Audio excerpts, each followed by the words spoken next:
भर में लोगों से कहना चाहता हूं, कम मेक इन इंडिया।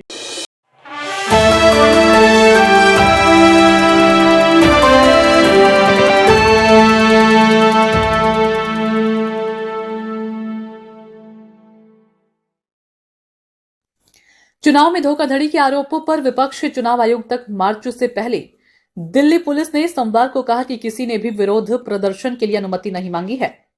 लोकसभा में विपक्ष के नेता राहुल गांधी और अन्य दलों के सदन नेताओं के नेतृत्व में विपक्षी गठबंधन इंडिया के सांसद सुबह 11:30 बजे संसद भवन से चुनाव आयोग तक मार्च शुरू करेंगे। विरोध मार्च से पहले दिल्ली में सुरक्षा कड़ी कर दी गई है। एक वरिष्ठ पुलिस अधिकारी ने कहा कि किसी ने भी विरोध मार्च के लिए अनुमति नहीं मांगी है। रास्ते में कई जगहों पर बैरिकेड्स लगाए गए हैं। व्यवस्था बनाए रखने और किसी भी अप्रिय घटना को रोकने के लिए पुलिसकर्मियों को तैनात किया गया है। सुचारू यातायात सुनिश्चित करने के लिए चुनाव आयोग कार्यालय और आसपास की सड़कों पर अतिरिक्त सुरक्षा वाहन और त्वरित प्रतिक्रिया दल भी तैनात किए गए हैं। विपक्ष का कहना है कि भाजपा के साथ मिलकर चुनाव आयोग वोटों की चोरी कर रहा है। उसका यह भी कहना है कि बिहार में मतदाता सूचियों का विशेष गहन पुनरीक्षण मतदाताओं के हित के बजाय अहित कर रहा है। एसआईआर के चलते राज्य से लाखों की संख्या में मतदाताओं के मताधिकार छीने गए हैं। विपक्ष इसमें मामले में सदन में लगातार चर्चा की मांग के साथ ही इसे वापस लेने की मांग कर रहा है। कांग्रेस सांसद और विपक्ष के नेता राहुल गांधी प्रेस कॉन्फ्रेंस करके पावर पॉइंट प्रेजेंटेशन के जरिए चुनाव आयोग पर हेराफेरी का आरोप लगा चुके हैं। उन्हें कर्नाटक की एक लोकसभा सीट के तहत एक विधानसभा सीट के तथ्यों के जरिए कई दावे किए गए थे और भाजपा निर्वाचन आयोग की मिलीभगत का आरोप भी लगाया था।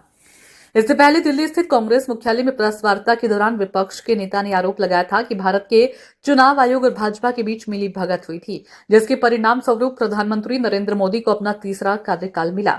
राहुल गांधी ने कहा कि चुनाव आयोग हमें महादेवपुर में आंकड़े नहीं दे रहा है। अगर हम अन्य लोकसभा सीटों पर भी ऐसा करें तो हमें लोकतंत्र की सच्चाई सामने आ जाएगी। इस पर चुनाव आयोग ने पलटवार किया था। चुनाव आयोग के सूत्रों ने कहा था कि अगर कांग्रेस सांसद और विपक्ष के नेता अपने विश्लेषण पर विश्वास करते हैं और मानते हैं कि चुनाव आयोग पर उनके आरोप सही है तो उन्हें शपथ पत्र पर हस्ताक्षर करने में कोई दिक्कत नहीं होनी चाहिए। इसके लिए उनके पास दो विकल्प हैं, या तो शपथ पत्र पर हस्ताक्षर करें या चुनाव आयोग पर बेतुके आरोप लगाने के लिए देश से माफी मांगे।